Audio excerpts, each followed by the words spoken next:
Class 7th Hindi lesson 4 Gaura. भारतीय जनमानस में गाय की छवि वंदनीय है, किंतु कुछ लोग अपने स्वार्थ के लिए इस निरीह प्राणी का अनिष्ट करने से भी नहीं चूकते। प्रस्तुत रेखा चित्र में महादेवी जी ने इसी सत्य को उद्घाटित किया है। इसके अतिरिक्त उन्होंने पशुओं के प्रति प्रेम, वात्सल्य, दया और करुणा के भावों को भी अभिव्यक्ति दी है।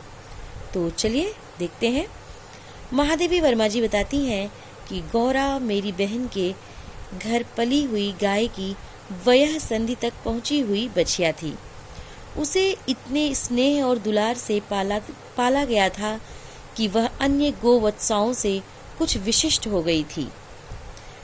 बहन ने एक दिन कहा, तुम इतने पशु पक्षी पाला करती हो, एक गाय क्यों नहीं पाल लेती जिसका कुछ उपयोग हो।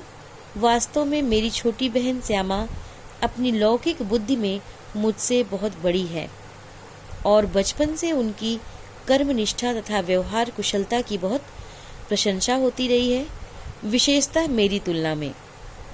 यदि वे आत्मविश्वास के साथ कुछ कहती हैं तो उनका विचार संक्रामक रोगों के समान सुनने वाले को तत्काल प्रभावित करता है। आश्चर्य नहीं कि यदि उस दिन उनके उपयोगितावाद संबंधी भाषण ने मुझे इतना अधिक प्रभावित किया कि तत्काल उस सुझाव का कार्यान्वयन आवश्यक हो गया।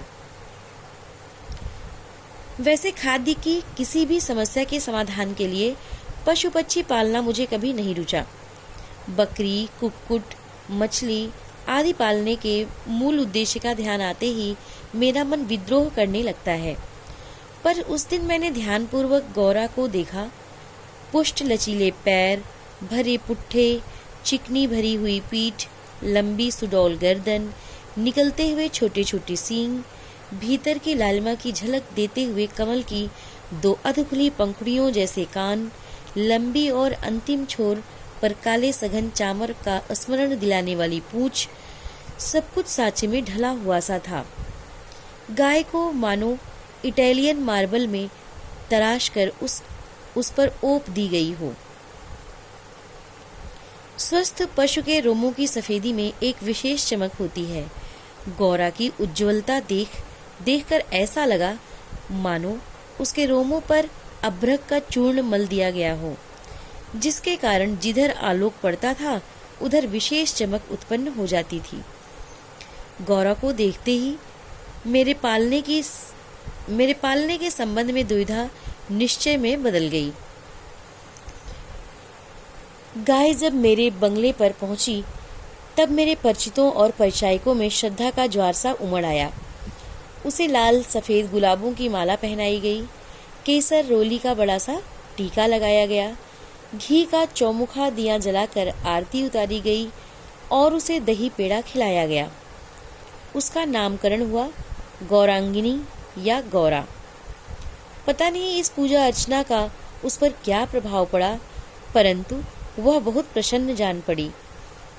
उसकी बड़ी चमकीली और काली आंखों में जब आरती के दिए की लौ प्रतिफलित होकर झिलमिलाने लगी तब कई दियों का भ्रम होने लगा। जान पड़ा जैसे रात में काली दिखने वाली लहर पर किसी ने कई दिए प्रवाहित कर दिए हों। गौरा वास्तव में बहुत प्रियदर्शनी थी। विशेषतः उसकी काली बिल्लौरी आंखों का तरल सौंदर्य तो दृष्टि को बांधकर स्थिर कर देता था।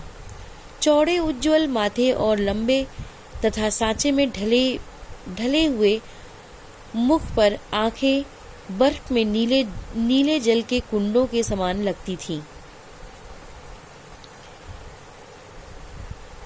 उनमें एक अनोखा विश्वास का भाव रहता था। भाव के नेत्रों में हिरण के नेत्रों जैसा चकित विस्मय ना होकर एक आत्मीय विश्वास ही रहता है।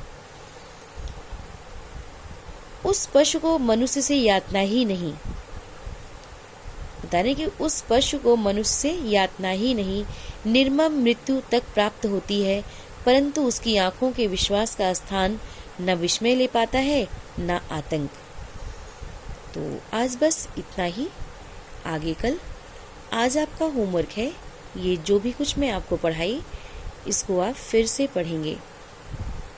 Thank you.